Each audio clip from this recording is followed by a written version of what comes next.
Nous nous trouvons à Écurie, une ancienne forge qui a été réhabilitée en lieu de théâtre pour les deux premières représentations de Doliba, qui est une pièce de théâtre inspirée de mon roman Souveraine magnifique.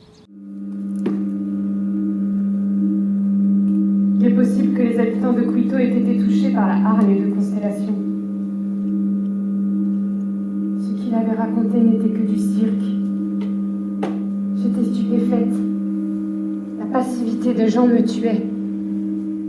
Le cycle infernal dans lequel certaines populations s'inscrivent par les hasards ou bien par la cupidité des uns et la malédiction que constitue la haine des autres, eh bien, ici, sur ce territoire, les hommes et les femmes qui l'habitent veulent donc conjurer le mauvais sort pour que les hommes passent leur temps à faire œuvre de bienveillance, à faire œuvre de souvenir, parce qu'il faut se rappeler ce qui a eu lieu, sinon ça peut recommencer.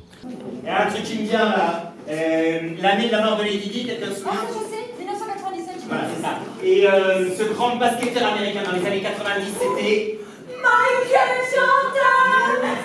Alors ça veut dire qu'il y a des gens qui étaient à peine nés dans les années 90 qui se souviennent de ce genre de détails, mais que par contre, on est collectivement amnésique pour ce qui est du génocide des Tutsis au Rwanda.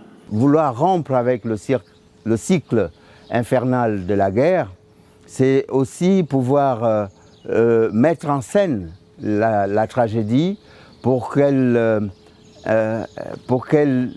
enseigne aux hommes et aux femmes qu'il y a une autre manière de vivre ensemble, qu'il y a un autre projet, qu'il y a une autre perspective. Et celle que nous avons vue hier, c'était la perspective à la fois de la paix, de la mémoire et, comme le thème l'indiquait, de la réconciliation. Alors la réconciliation, pas simplement entre Rwandais, mais entre la France et le Rwanda, parce que le rapport Duclerc nous l'a montré récemment, la France a des responsabilités dans ce qui s'est produit au Rwanda.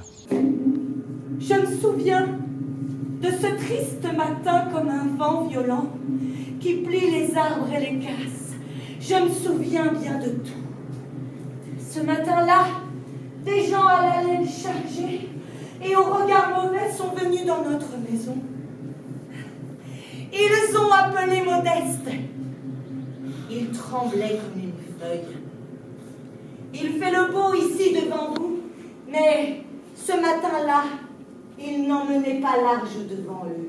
Je crois que les acteurs ont surtout essayé de faire en sorte que l'histoire de France qui est rentrée au Rwanda, eh bien que l'histoire du Rwanda entre en France. Et à Écurie, dans la Meuse, un département plutôt rural, eh bien, des hommes et des femmes se sont sentis concernés. Et l'ensemble, sinon la quasi-totalité des acteurs, à part une, étaient de peau blanche.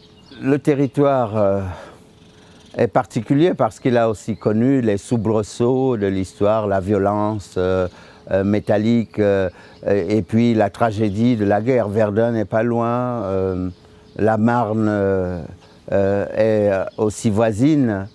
Ce sont des lieux qui sont habités par la tragédie.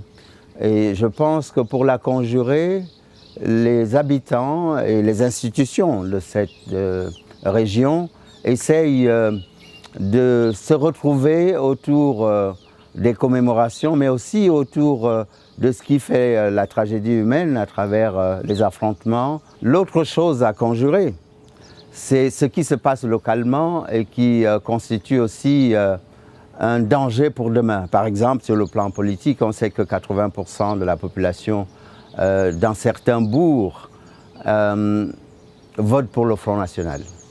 Et sans rentrer dans la politique intérieure, le regard citoyen qui habite aussi les acteurs fait en sorte qu'ils sont encore plus motivés pour prévenir le danger qui vient et dire voilà, si vous voulez aller vers ce chemin, eh bien voici le résultat qui vous attend.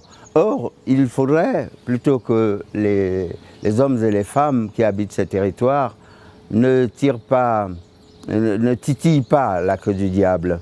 Il vaut mieux le tenir à distance et si possible reviser ses positions, voir à l'intérieur de soi pour ne pas céder à la pente négative qui guette tout citoyen qui ne fait pas attention aux leçons que l'histoire nous a administrées et que, comme le disait Brecht, le ventre immonde de la bête est toujours fécond.